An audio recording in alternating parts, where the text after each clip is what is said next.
Sarah, welcome to Street Smarts. As you may know, I've wandered the streets of America looking for ordinary men and women and tested their street smarts by asking basic questions about the world around them. It will be up to our players to determine who rocks and who's a few strings short of a guitar. And speaking of players, let's meet them. Hello, Sarah! Cute little smunchy Sarah and Big Ed.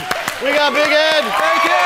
Now remember, it's winner take all here on Street Smarts. The winner keeps the loot. The loser gets the boot. Now let's meet the three people they'll be making snap judgments about. First up, Dicki in Los Angeles proves that if he doesn't look good, Gerardo doesn't look good. Now, Dicki, explain the hair there. Bleach blonde, what is that? How long does that take to do? I don't do it. Gerardo, the artistic director of Vidal Sassoon, does it. Okay. Yeah, I just let him go to town. So, Dicki, what do you do? I'm an art fag. So, do you have any strange talents or impressions that you do? I do Ethel Merman doing like Devo hits. Whip it, God! I say whip it! And in Nashville, Jen makes a taxi cab confession. So, Jenny, where are you from and what do you do? I'm from Champaign, Illinois, and I'm a legal secretary and a waitress. Jenny, where's the weirdest place you ever had sex? Oh, dear God. Probably in a cab. In a cab? What was the taxi driver doing? He was probably looking through the rearview mirror. Who's your favorite author? Whoever writes Vogue. Whoever writes Vogue, the magazine? Sure. The brilliant writers of Vogue. And finally, Greg mightily flexes his imagination. Greg, what's your favorite thing about Vegas? Beautiful girls and all the lights. The beautiful girls, I understand, and then the lights, you just like shiny lights? Well, having sex with the girls underneath all the bright lights. Oh. Along the strip, maybe cruising along in the back of a Jeep or something like that. Who's driving? Usually got to get a buddy to drive or maybe her girlfriend. I'm completely jealous now. It's like, I thought I did everything. That's the best right there. Time to play a little game we like to call Who Knew It? We ask the same question to all three people in the field, and your goal is to guess who answered the question right. You will lock in your choice, and a correct guess is going to earn you $100, ladies and gentlemen. All right, let's let the games begin. Here's the first question I asked to Dicki, Jen, and Greg. Who was Gentle Ben? So flip up your paddles, guys, and let me know who knew it. Dicki, Jen, or Greg knew who Gentle Ben was. All right, Sarah's... Okay, you're both locked in, and you both think Dicki's going to know, huh? Ed, Dicki will know this? Yeah, he's a little gentle. He's on a little soft side, so I think he might know who Gentle Ben is. And Sarah, you think the same thing? Yeah, I basically the same All right, opinion. before we check in with our boy Dicki, let's see what Jen had to say on this. Jenny, who was Gentle Ben? Is that a rice? It's a rice? Yeah, it's a food. It's like minute rice. Right. Or Uncle Ben's rice. Uncle Ben's rice. Gentle Ben. All right, thanks, Jen. All right, guys, let's see if we can get you each $100, see if Dicki knew this one. Who was Gentle Ben? Gentle Ben was this little bear that this man made a movie after. He was a good bear. He liked to dance and have fun and disco. What bear doesn't? I don't know. I've never met a bear that didn't like to dance. Yogi Bear? Yogi Bear loves to dance. He likes to dance with Boo Boo, and then they make out afterwards. Okay, you both had Dicki. You each get $100. He got it right. I don't remember Yogi and Boo Boo making out. Okay, all right. Here's the next question, guys. In slang, what does it mean if you're at a bar and you have to break the seal? Who knew it? What do you think? Do you think Dicki, Jen, or Greg knew the answer to that one? You both have $100. Sarah feverishly spinning around. All right, looks like she found who she wants. You're both locked in, Greg and Dicki. Now, Sarah, you think Greg's going to know this one? I think Greg probably hangs out in bars a lot. Very good idea. Let's take a look. In slang, what does it mean if you're at a bar and you have to break the seal? Break the seal. First time you got to go take a piss. The major piss of the night, the first one, you got to go break the seal. And how many does it take for you to usually break the seal? 4 or 5 beers and a couple of shots, and you got to go break the seal. That's the right answer, Sarah. Way to go. Another $100 for you. You're up to $200. Now, Ed, we're going to check in with Dicki, see if he knows. In slang, what does it mean if you're at a bar and you have to break the seal? That's talking about rubbers. You don't break the seal, you know? You just don't break the seal. Well, what do you mean? What do you mean it has to do with condoms? I'm just guessing. That's a wrong answer, Ed. I'm sorry, Dicki did not know the answer to that one. Oh, damn. Sarah's tongue, Ed. All right, here's the last question of the round, Ed. You can tie it up here if you get this one right. If you are narcoleptic, what is your main symptom? Who knew it? What do you think? Think it was Dicki, Jen, or Greg knew that one? Sarah just cranks on that thing. All right, okay. All right, we're locked in. We have a Jen and we have a Greg. All right, you guys split your decisions on this one. Ed, do you think Greg can tie this up for you, huh? I think Greg, because he seems like he has a lot of time on his hands. Okay, all right, let's find out. If you are narcoleptic, what is your main symptom? I narc on people. Anybody who does anything wrong, I just like to go and tell on them, on the cops or anything like that. And So you're a get them narc? in trouble. Pretty much, I'm a narc on other people. That's a wrong answer. I'm sorry. And Greg did not know that answer. Now, Sarah, you think Jen's going to come through here, huh? All right, let's see if you can go a perfect 3 for 3 in round 1. If you are narcoleptic, what is your main symptom? You can't stay awake. Can't stay- You can't. Yeah, you can't stay awake. You can't stay awake. Can't stay awake. So if someone has narcolepsy, what happens to them? They fall asleep. What do you mean they fall asleep? What happens? They just stand there and like that. So that's you with narcolepsy right there? No, that's just me. She got it right. Way to go, Sarah. You had Jen. She got it correct. Nice job, Sarah. Hot first round. Let's recap the scores. Hey, you did all right. You got $100. Nice job. You have time to catch up.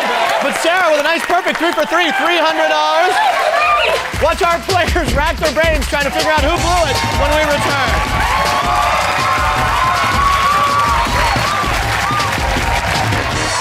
In the sentence, John is an idiot, what is the verb?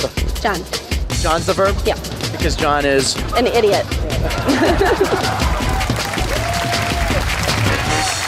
Welcome back to Street Smarts. Let's meet our players. We have Sarah here. Now, Sarah, what happened to you at school while giving a presentation? Well, I was wearing a white blouse and black skirt with a white slip, and I spilt coffee all down the front of it right before. So I put a jacket on really quick and went to my presentation, but the coffee was so hot it melted the elastic of the slip. Down to the floor, the slip went covered in brown stains. Oh, I smell a lawsuit there. Yeah, All right, bad. Okay, all right, now we have Ed here. Ed, you're a big guy, but why are you so afraid of bugs? Well, when I was a kid, I used to watch Disney all the time, and every time Tinkerbell would come on the TV with her little wings, I'd get scared, and I'd run under my mom's kitchen table because I thought she can fly out and get me. Right. And ever since then, because, you know, she looked a little bug-like, Yeah, so I agree. I've been scared of bugs ever since. Okay, all right, what do you guys think of that? Aww. Most guys are going, what's it? All right, okay, all right. I don't know, I'm afraid of bugs too. Time to knuckle down as we start our next round. Who blew it? This time we ask the same question. It's only 2 of our Boulevard Brainiacs. 1 answered right, 1 answered wrong. Each time Sarah or Ed correctly identifies who tanked the question, they get $200. And you can earn an extra $200 by using the dunce cap. Here's how. When you hear a question you think will fluster your opponent, bang the buzzer on your chair and dunce them. If they cannot answer the question, you get $200. Remember, there's only 1 dunce in the round, so use it carefully. Look at Sarah just tapping on it right now, Ed. I think she's itching to dunce. All right, here's the first question I asked to both Dicki and Jen. Finish the next line. 1, 2, buckle my shoe. 3, 4, shut the door. 5, 6. What do you think? Who blew it, guys? Flip up your paddles. Let me know who blew that one, Dicki or Jen. No dunce on that one. All right. Okay, you guys have a difference of opinion here. You're both locked in. You have a Jen, we have a Dicki. Sarah, you think Jen blew this? Yeah, I just think that Dick probably knows it, so Jen was the other option. All right, good idea. Let's take a look. Finish the next line. 1, 2, buckle my shoe. 3, 4, shut the door. 5, 6. Give me 6. Oh, did I say that out loud? Oh my God. So what time do you get off tonight? Past your bedtime. She blew it. Way to go, Sarah. Another $200 for you. Nice job. All right, for a correct answer, we're going to go to Dicki. Finish the next line. 1, 2, buckle my shoe. 3, 4, shut the door. 5, 6. 5, 6, pick up sticks. 7, 8, get them straight. 9, 10, eat that hen. I'm sorry, Ed, he got that right. I'm not sure about the ending part. I think that might have been a little askew. All right, here's the next question I asked to both Dicki and Greg. Who's known as our neighbor to the north? Oh my God, Sarah just done said. Sarah, put the cap up there, Ed. If you cannot answer the question, Sarah's gonna get the $200. If you get it right, you get the $200. She's gonna sport the cap. I'm gonna read it again. You got 5 seconds. Who's known as our neighbor to the north? I'm gonna say Canada. The right answer, Ed. Way to go. Put the cap on Sarah. Ed has blocked the dunce. He gets the $200. Nice job, Ed. All right, guys, now who blew this? Dicki or Greg? What do you think? Let me know here. You're spinning. Yeah, Dicki or Greg there, Sarah. The dunce cap is oozing into her brain. Okay. All right, you're both locked in. We got a Greg, we got a Dicki. Sarah, you think Greg blew this? Yes. He's going to blow it. He's going to blow it. All right, let's find out. Who's known as our neighbor to the north? Our neighbor to the north, that would be Canada. They got some really fine women up there, though. Lots of hot blondes with blue eyes up there, long legs. He got it right. I'm sorry, Sarah. Greg knew the answer. Looks like Dicki's the one who blew it. Let's check it out.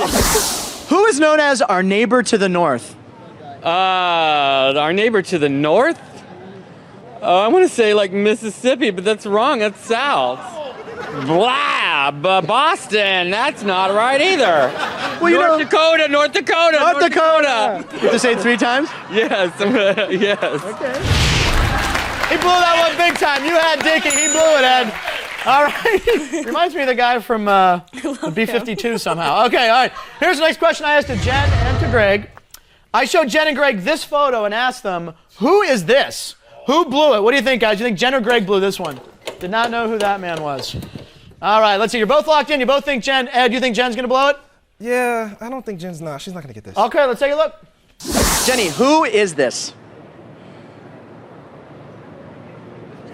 Oh, dear God.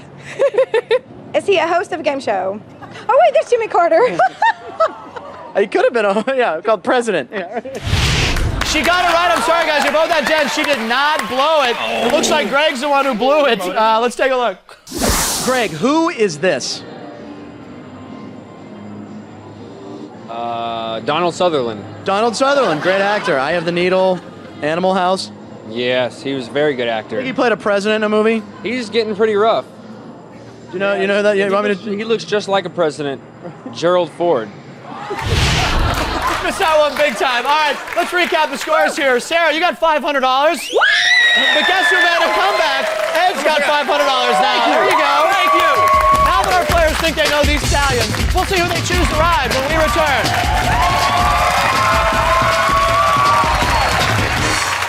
In slang, what does it mean if a man is light in the loafers? It actually means that man is not good in bed. That's what it Are actually you light in the loafers? Not at all. Are you heavy in the loafers? Very heavy. How heavy? Very heavy. Very heavy. Welcome back. Mount your steed and grab a hold of the reins because it's time to pick your pony. This time, Sarah and Ed will each choose one of the 3 savants for the entire round and try to guess how they'll answer 3 questions. A correct prediction is worth $300. All right. Very nice. Now, we're going to leave the dunce cap in this round, and it can only be used once, and it's now worth $300. So it's very important in a tie game. And since you guys are tied, Sarah, you won the preliminary tiebreaker backstage, so you're going to go first. So who are you going to ride? Dick. You're going to... Okay, you're going to go Dicki. All right, Ed, how about you? I'm going with Greg. You're going with Greg. All right. Here's the first question I gave to Dicki, Sarah. Okay. In slang, what are you doing if you cut the rug? Think you got that right or wrong? What do you think, Sarah? I think he got it right. You think you got it right. Let's take a look. In slang, what are you doing if you cut the rug? Well, if you cut the rug, it's kind of like dancing. There you go. Cut the rug right now. Come on. Okay. How's that? It's the right answer, Sarah. Way to go. You got it right. $300 for you. Takes you up to $800. I don't know what that dance was. All right. Okay, Ed, here's the first question to Greg for you this round. What's happening if someone hangs you in effigy? Oh, you've been done, Sarah. Ed had his hand near the buzzer. $300 on the line. If you can't get this, Ed gets the money. I'm going to read the question again. You got 5 seconds. What's happening if someone hangs you in effigy? They hold you in high regard. That's a wrong answer, Sarah. Ed gets the $300 and ties it up. Nice job on the dunce, Ed. Way to go. All right, now, Ed, do you think Greg got that right or wrong? Greg got that wrong. Greg got it wrong. Let's find out. What's happening if someone hangs you in effigy? Hangs me in effigy. I believe that's kind of like, as we're having sex, they would put the necktie around me and slightly hang me into effigy. So you're like, it's like you're having an orgasm, but at the same time they're restricting your breathing? At the same time, they're restricting my breathing so I could reach that effigy. Effigy. That's a wrong answer, Ed. $300 for you. Good job on that question. You made $600 off of it. The correct answer is they have taken a crude likeness of you, like a statue or portrait, and hung it in public. Okay, all right. Okay, Sarah, here's the next question to Dicki. Okay. What was Minnesota Fats famous for shooting? Do you think he got that right or wrong, Sarah? You can get this. If you get this right, you'll tie it up. I think that he got it wrong. You think Dicki got it wrong? All right, let's find out if we can tie that score. What was Minnesota Fats famous for shooting? His mouth off. He shot his mouth off because who was he? He was a singer. So, and wasn't he a boxer too? He was a boxer. He was a singing boxer. Oh, he's a singing boxer.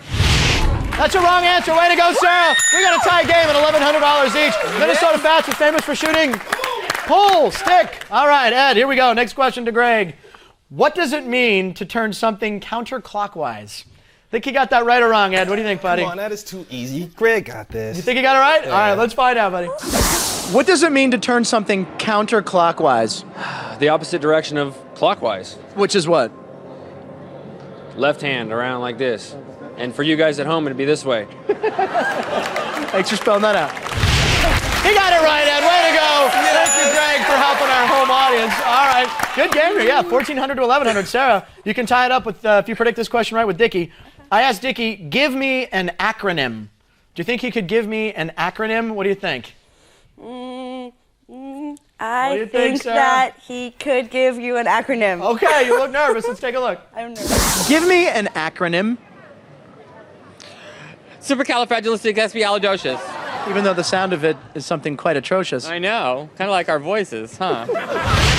That's a wrong answer, Sarah. I'm sorry, you got that wrong. An acronym is something like NASA or MASH, something that the letters spell out something. All right, there you go. Okay, Ed, here's the last question of the round. This goes to you, and this was to Greg. You can increase your lead here. This is big for the wager of death. I asked Greg, what does it mean if someone is sacrilegious? Do you think he got that right or wrong? Greg got that wrong. You think he got it wrong? Yeah, he's All not right, knowing. Let's see if we can increase your lead here, Ed. What does it mean if someone is sacrilegious? Sacrilegious. The religious in the sack. That's a wrong answer. Way to go, Ed. Another $300 for you. The correct answer is they're disrespectful of something sacred. All right, let's recap the scores here. Sarah, you got $1,100. It's a nice score. But Ed, a hot pick your pony run has $1,700. Yes! Wow. When we return, Sarah and Ed will be making a final prediction on a question I asked Dicki, Jen, and Greg. I asked them, what's the name of our national anthem? Yeah, don't go away because someone's going to be Worm Chow in our final round. The wager. So stay tuned. We'll be right back.